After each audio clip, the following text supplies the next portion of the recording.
Hi there.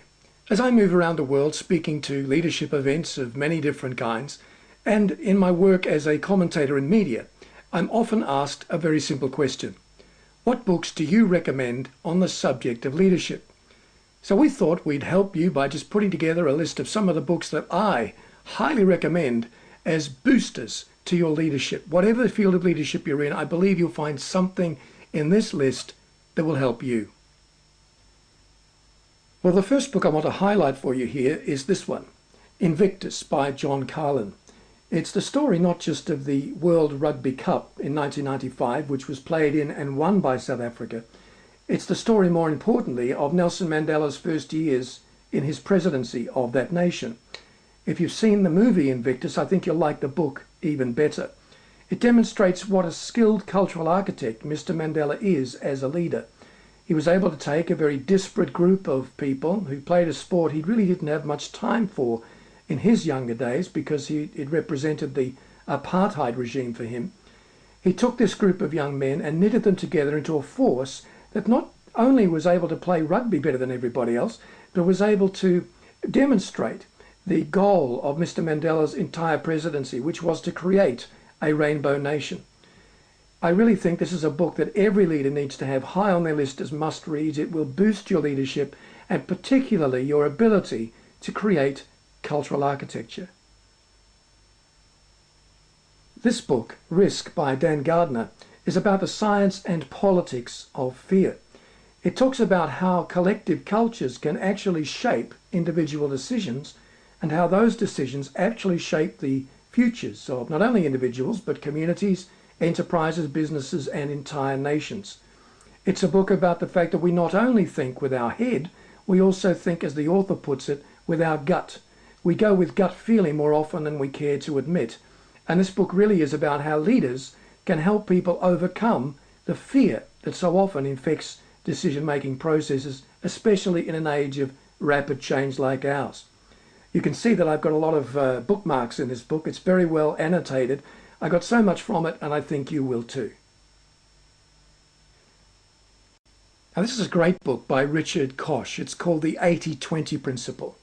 Many of you, of course, are familiar with the work of the Italian statistician Vittorio Pareto, who discovered in the early 20th century that 80% of Italy's land was owned by 20% of its landowners.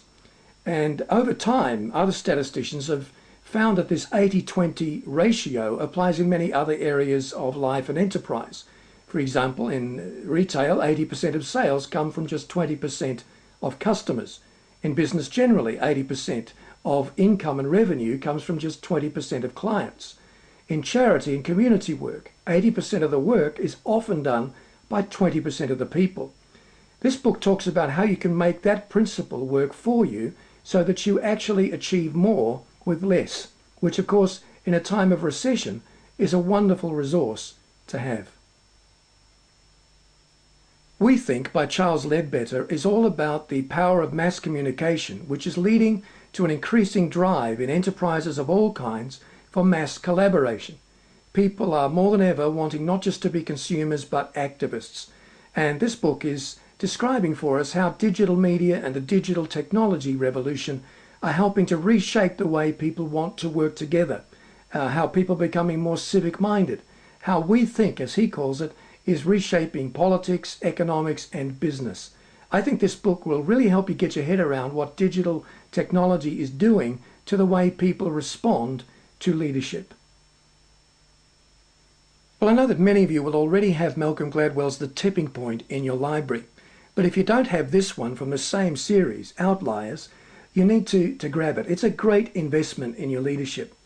Gladwell looks at what makes genius-level performers tick, what makes elite performers what they are. He looks at the importance of environment, of circumstance, of chance occurrence in the shaping of elite leaders.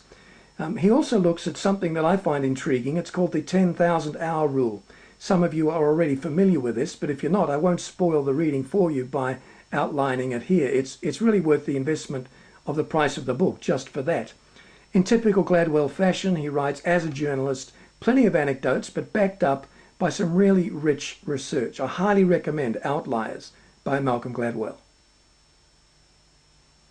What does it take to survive in the midst of a crisis and to flourish in the midst of extremely challenging times? Well, that's a question that Ben Sherwood tries to answer in this book, The Survivors Club. It tracks the skills of people who've survived unusual events in many ways around the world. And in the process, Sherwood gives us an outline of what kind of leadership is needed in crisis events. It's written in the style of a Malcolm Gladwell, very journalistic, so very accessible. A lot of anecdotes from survivors of terrible crises like the Holocaust camps and so on. But he's also able to draw lessons which we as leaders can use in everyday business, everyday life, everyday church or community leadership. I highly recommend The Survivors Club by Ben Sherwood. Well, that's it for the first installment in the Booster Books series on leadership. I hope you'll find something there that will match your situation and help you take your leadership to a whole new level of excellence. Make sure you check out part 2. Bye for now.